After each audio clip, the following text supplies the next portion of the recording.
In South Los Angeles, two gangs, one black, one Latino, ruled over neighboring blocks. When their worlds collided, it lit the fuse for one of the city's most violent feuds. The Rollin 30s Bloodstone Pirus weren't your usual Piru set. They didn't even come out of Compton. The Eastside Trece had their own rise, shaped by the wave of Chicano gangster rap. For a while, tension stayed under the surface, but in 2006, one event blew that uneasy peace apart. It left the community reeling, stoked fears of a full-blown race war, and forced the city to face a hard truth. This wasn't just another gang beef, it was something far more dangerous. The Bloodstone Piru, better known on the streets as the Rollin 30s Bloodstone Pirus, is a black street gang that's been holding down the east side of South Los Angeles since the 1970s. Their turf sits in the low bottoms, right around Martin Luther King Jr. Boulevard between Avalon and Central. For over 3 decades, they've been repping hard under the Piru umbrella. But here's the twist. They're not connected to the Compton Pirus like the P-Funk Readers. In fact, they're one of the rare Piru sets that's not even based in Compton. On top of that, they're part of the Rolling O collective, Rolling G, alongside crews like the Rollin 40s Pirus, Rollin 20s, Neighborhood Bloods, and the Outlaw 20s Bloods. They've got a few allies, like the Bloodstone Villains and the Rollin 40s Pirus, but way more enemies. Their beef runs deep with several Crip sets, especially all the Rolling O Crips and all the gangster Crips. And it's not just a black-on-black gang rivalry, they've also clashed with Latino gangs, most notably the Eastside Trece. Now, the Eastside Trece, also known as Eastside 13th Street, is a mostly Mexican-American gang that started out on the east side of what's now South LA. They first began making waves in the late 70s and early 80s, posted up around East Adams Boulevard and 29th Street. The crew's made up of several cliques like the Tiny Dukes, TDKs, Tiny Locos, TLS, Troublemakers, Clique TMK, and the 28th Street crew. By the 90s, plenty of members had moved out to San Bernardino County, bringing their influence with them. But their real rise in notoriety came when they got tied to Brownside, a Latino gangster rap group. You see, in the 1990s, South Central Los Angeles was a pressure cooker. Black and Mexican communities lived side by side, and while there was always tension, it wasn't just about race, it was tied to the business of gangs. Those street organizations could be ruthless, but they also enforced a certain discipline on their younger members, keeping some of the chaos in check. Amid all that, hip-hop became a bridge. It carved out a space that felt freer from white control, even if only briefly. Groups like Brownside embodied that shift, putting Chicano identity on the global stage and making sure the Mexican flag was part of their brand. Toker, the group's driving force, once confronted Eazy-E over a playful jab in an old NWA track. They cleared the air, moved on, and built a brother-like friendship. Eazy's vision for Brownside was to create a Mexican-American version of NWA. That dream started when a friend heard Toker's rough demo of Gang Related and connected him to attorney Bob Lieberman, who wasted no time calling Eazy. Once Toker and Eazy met, they clicked instantly, representing their respective communities and cooking up culture-shifting music together. In 1994, Brownside signed to Ruthless Records, dropping Gang Related and recording the unreleased Eastside Drama with Eazy. Their style blended funk, soul, and a Chicano accent with heavy use of code switching between Spanish and English. This wasn't just a gimmick, it helped build a market for Spanish language content in hip-hop nationwide. Tracks like Can't Stop the Southland, Vatos in the Barrio, and Payback became staples, with Vatos being one of the earliest big examples of Spanglish rap. The group, Toker, Gilbert Izquierdo, Wicked, Pierre Lama, and Danger, Carlos Martinez, had distinct styles. Toker was a natural storyteller, switching pace mid-verse, while Wicked leaned into longer, more complex rhymes, often holding back just enough to make his delivery hit harder.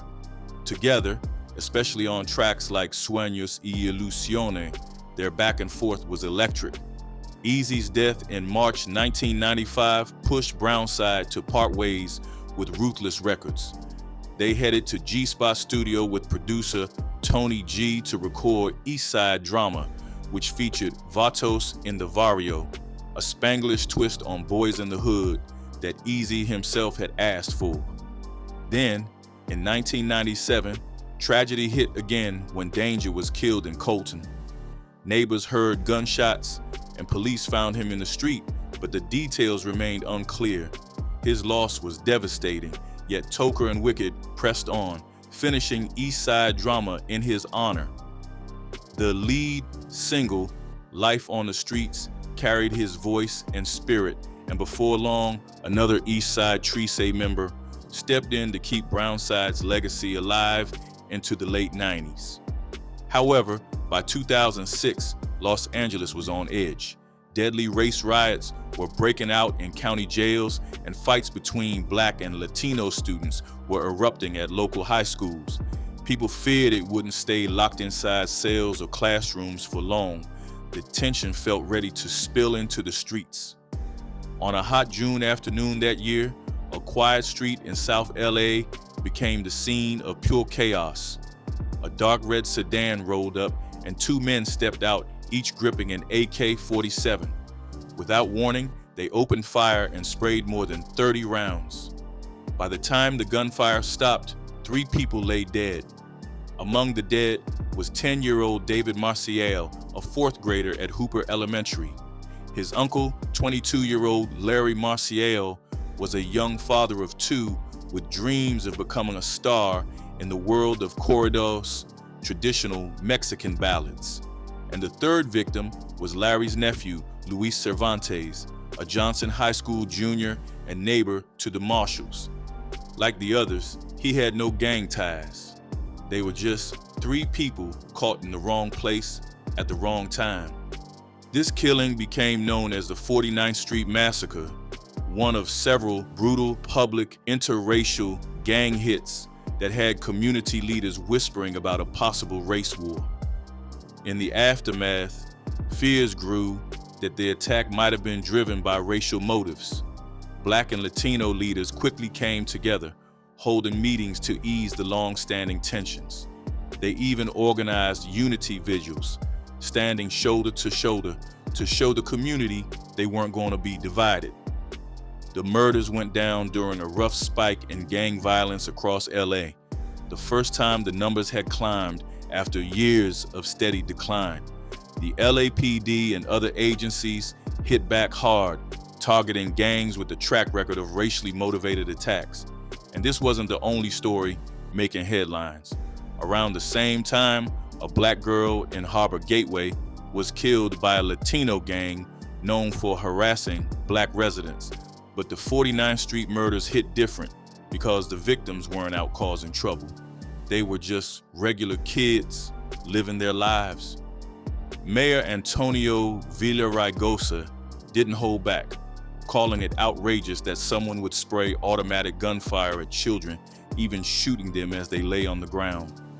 At first, cops didn't have much to go on, but one tiny piece of evidence cracked the door open.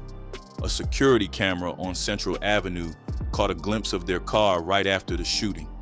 That little clue led them straight to the driver. Detectives worked the case for months, pounding the pavement, re-interviewing witnesses, and chasing down every lead. Captain Kyle Jackson, who headed the investigation, called his team's effort outstanding, even saying it was one of the toughest cases they'd ever faced. They kept knocking on doors until they found the people they believed were responsible.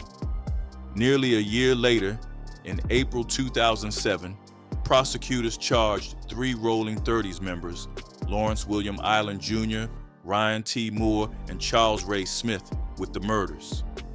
Investigators said the trio had been out cruising for rivals from Eastside Trece gang when they spotted the victims and opened fire. First, Island got picked up back in January, though that was for something completely unrelated. Then Moore was arrested earlier that month, and then later, Smith was caught. Now, all three were facing some serious heat. 3 counts of murder, not just standard charges, but multiple murders tied to gang activity, plus 1 count of attempted premeditated murder. Because of the way the murders went down, prosecutors said the suspects could even face the death penalty, though that final decision would come later. For Councilwoman Jan Perry, the arrest brought some relief and hope that the families could finally start to heal after such a senseless, cold-blooded act. But the deeper investigators dug, the clearer it became this was no random crime. The 49th Street Massacre led back to a drug turf beef that had been brewing since 2005. On one side were the Rollin 30s Bloodstone Pirus, a black gang. On the other side, the Eastside Trece, a Latino crew. It wasn't just colors and flags. Money, control, and respect were all on the line. A key witness in the case, Alicia Merceron, wasn't just a bystander. She admitted to driving the car used in the 49th Street shooting. In court, wearing a pink and white blouse, she told jurors that the Treces had been pulling guns on the Rollin 30s, or really anyone black. Still, she made it clear that the Rollin 30s members she knew weren't driven by pure racial hate. In fact, some of them were Latino. Merceron's role went far beyond being a passenger. She was in a relationship with Charles Ray Smith, a top figure in the Rollin 30s, and she wasn't just his girl. She was his driver in multiple drive-bys, not just the one on 49th Street. One of the earliest shootings she described happened on March 31st, 2006. According to her, it came after a Latino gunman opened fire on someone related to Smith's wife. She said she drove Smith to Martin Luther King Jr. Boulevard, where he jumped out, pulled an AK-47, and sprayed a parked car. Inside was Bonnie Hinojosa, who prosecutors say was just a construction worker heading home with milk for his wife and daughters. He didn't survive. Smith claimed Hinojosa was gang-affiliated, but the prosecutors painted him as an innocent man caught in the crossfire. By June 2006, a fragile truce between the gangs was shattered when a close friend of Smith's was killed. Merceron told jurors Smith was furious and swore the Treces would pay. Just 2 days after the funeral, Smith heard rival members might be hanging around 49th Street. Driving through the area, he thought he spotted a green SUV linked to the Treces. Merceron said they picked up Ryan Moore, grabbed a rifle, and headed back. When they rolled up to the 1100 block, Merceron locked eyes with a little boy standing by a parked SUV. Moments later, gunfire ripped through the street. 10-year-old David Marcial was killed instantly. His 12-year-old brother, Sergio Jr., was badly wounded. Also killed were their uncle, 22-year-old Larry Marcial, and their neighbor, 17-year-old Luis Cervantes. The next day, Merceron had her red Chrysler Cirrus repainted silver. When asked why she'd helped Smith, her answer was simple: because she loved him. But not everyone in that courtroom believed her. Prosecutors admitted some jurors doubted her honesty, while defense lawyers called her a manipulator with every reason to lie. Smith and Moore were both facing the death penalty, but Merceron had cut herself a deal. In exchange for testifying, she pled guilty to manslaughter and was looking at just 7 years, so long as she told the truth. The defense wasn't buying it. They pointed out how her story kept changing. In 2008, she admitted to the 49th Street shooting, but denied other drive-bys. Later, she confessed to 3 more, including Hinojosa's killing. Even then, she left parts out. In one trial, she first denied firing a handgun in another shooting, then admitted she did. Her timeline was also under attack. Security footage showed her car circling 49th Street twice within 10 minutes, raising questions about whether her version of events was even possible. Moore's lawyer described her as someone who wakes up every morning and fights with the truth. Both sides agreed race wasn't the main motive. Defense gang expert Alex Alonso testified that the Rollin 30s had coexisted with other Latino gangs for years, even during beef with the Treces. Prosecutors argued the killings were more about territory, drugs, and pride than race. Still, this case landed at a time when Los Angeles was on edge. Race riots in county jails and high school brawls between Black and Latino students had tensions running high.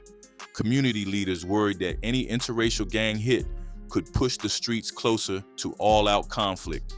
As Earl Ofari Hutchinson from the Los Angeles Urban Policy Roundtable put it, people weren't just scared of gang violence anymore, they were scared of being targeted just for the color of their skin.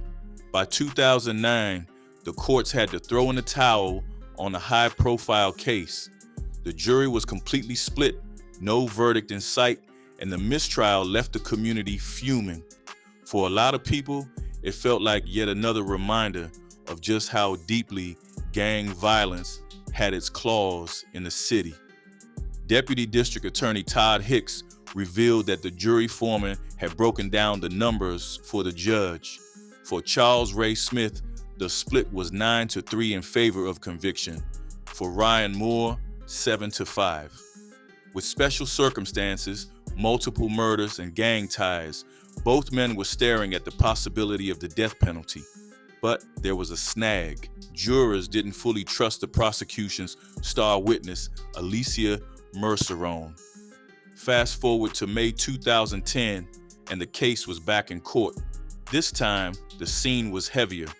Smith sat in a packed downtown LA courtroom, shaking his head as guilty verdicts were read out for murder and attempted murder. Just a few feet behind him, the mother of the 10-year-old victim quietly cried. This wasn't the first time prosecutors had tried to nail him. His first trial had ended in a deadlock. But now, after 2 weeks of deliberations, the jury found him guilty not just for the massacre, but also for killing a construction worker 3 months before. The next decision would be life or death. Moore's situation was different. In both trials, the jury couldn't agree on him. Even with Alicia Mercerone swearing both men were the shooters, the second jury still deadlocked 10-2 for conviction. Judge David Wesley had no choice but to declare another mistrial for Moore. However, in 2011, after 2 murder trials ended in hung juries, a third jury finally broke the deadlock and found Ryan T. Moore guilty. He was convicted of murder, attempted murder, and conspiracy for a 2006 shooting. Getting there wasn't easy. The first jury split 7-5, the second 10-2, both leaning toward guilty but unable to seal the deal. But in that third trial, the verdict stuck. Then came the big question, life behind bars or the death penalty? In the end, they sent him to death row. Smith now faced the death penalty for 4 murders. His first jury couldn't decide. His second jury found him guilty, but couldn't agree on punishment. Another panel also deadlocked on whether he should die. Now prosecutors were on their third and likely final attempt to convince a jury to execute him. The sentencing phase turned the courtroom into an emotional battlefield. Maria Rodriguez took the stand, her voice shaking as she talked about losing her boyfriend, Larry Marcial. She told how she'd had to explain to their little girl that her father wasn't coming home. Larry was just 22, full of dreams, an aspiring singer, and the kind of dad who played soccer, basketball, and water balloon fights with his daughter. Their son was only 8 months old when Larry was killed, and Larry had been excited to see him take his first steps. Rodriguez told jurors she still reminds her son how much his father loved him. At least 2 jurors couldn't hold back their tears. Then came Veronica Cervantes, grieving the loss of her older brother, Luis. Through tears, she told the court how school became unbearable after he was gone. She'd even named her son after him, hoping to keep his memory alive. Ever since his death, she said, life had felt hollow. The grief in the room got so heavy that Judge Stephen A. Marcus had to ask everyone to keep their emotions in check so the trial could remain fair. Next was Sergio Marcial Sr., who stood before the jury and shared the pain he had carried for over 7 years. In one day, he lost both his 10-year-old son, David, and his 22-year-old brother, Larry. On the day of the shooting, Larry had promised to watch over the boys while they rode their bikes. Sergio recalled looking toward his house when the gunfire erupted. He saw the rifle, felt himself hit the ground, and then noticed Larry beside him, bleeding and not moving. At the hospital, he learned both David and Larry were gone. Sergio's sister told the court the family had been scarred for life. His wife, Christina, spoke about how her son would never graduate, never have kids of his own, never grow into the man he was supposed to be. She said his absence broke her heart every single day. Then in June 2013, prosecutors went for the jugular, pushing for the ultimate punishment for Charles Ray Smith. LA County Deputy District Attorney Amy Ashvanian kicked off her closing by rewinding the jury back to March 31st, 2006. That day, a Latino gunman in a green sedan took shots at someone from Smith's crew, the Rollin 30s Bloodstone Pirus. Smith's response? He had his girlfriend bring him an AK-47. Not long after, 27-year-old Bonnie Hinojosa, heading home to his wife and daughters, pulled up in his green sedan. Smith opened fire, hitting him in the back. Hinojosa had zero gang ties and no idea about the earlier shooting. But according to the prosecutor, that didn't matter to Smith. Wrong car, wrong man, he was pulling the trigger either way.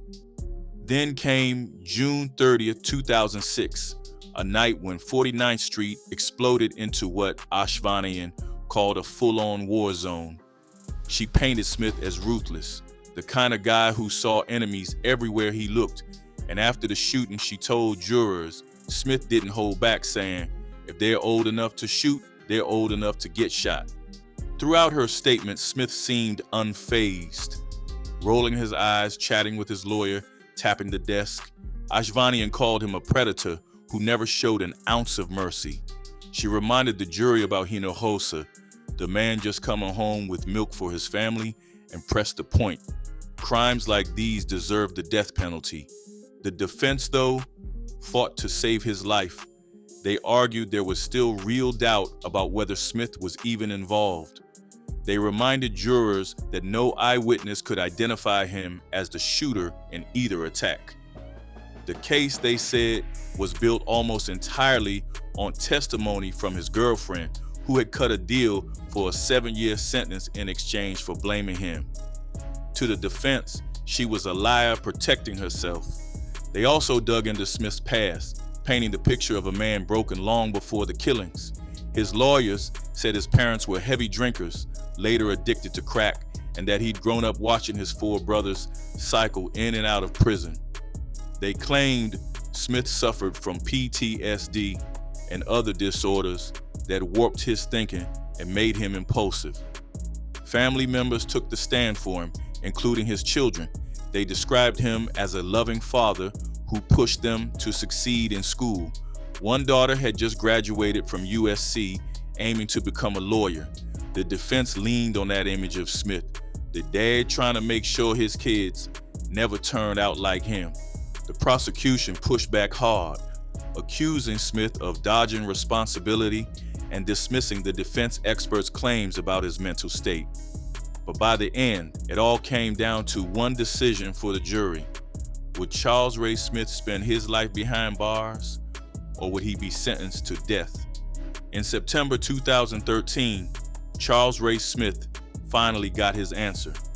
Los Angeles County Judge Stephen A. Marcus handed him the death penalty, calling him a ruthless killer who didn't think twice about taking a child's life. The judge added that Smith never showed even a hint of remorse. Marcus told the packed courtroom that the crime was pure evil brought into the community. Even compared to other tragedies around the country, like the Colorado movie theater shooting or the Sandy Hook school massacre, this case stood out. All of the victims were innocent Latinos living in an area claimed by a rival Latino gang. According to the judge, Smith and his co-defendant, Ryan Moore, killed them in cold blood as revenge for a friend's death. No warnings, no chance to escape, just death, destruction, and carnage. The judge said Smith knew full well he was targeting children. He reminded everyone about a witness who testified that Smith once bragged, if they're old enough to shoot, they're old enough to get shot. Marcus called it ridiculous to think the victims could have been mistaken for gang members, saying you'd have to be deaf, dumb, and blind to believe that.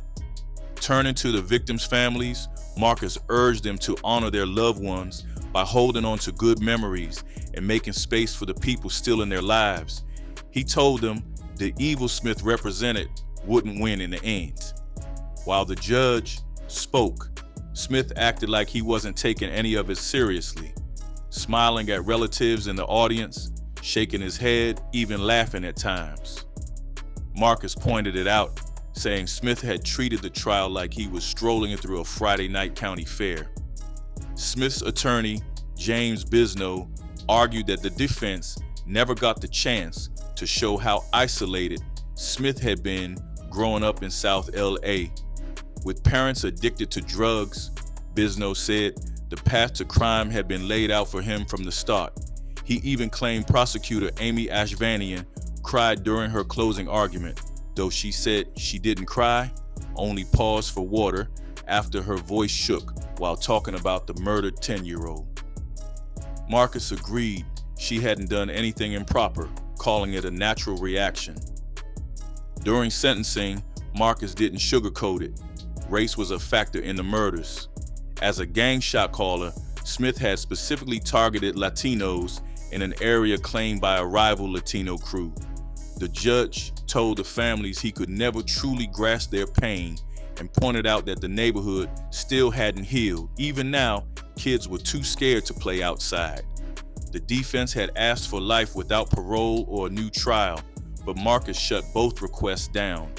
Bisno called the case unprecedented, pointing out that Smith had already been through 4 trials, one ending with a deadlocked jury and 2 others unable to decide between death or life in prison.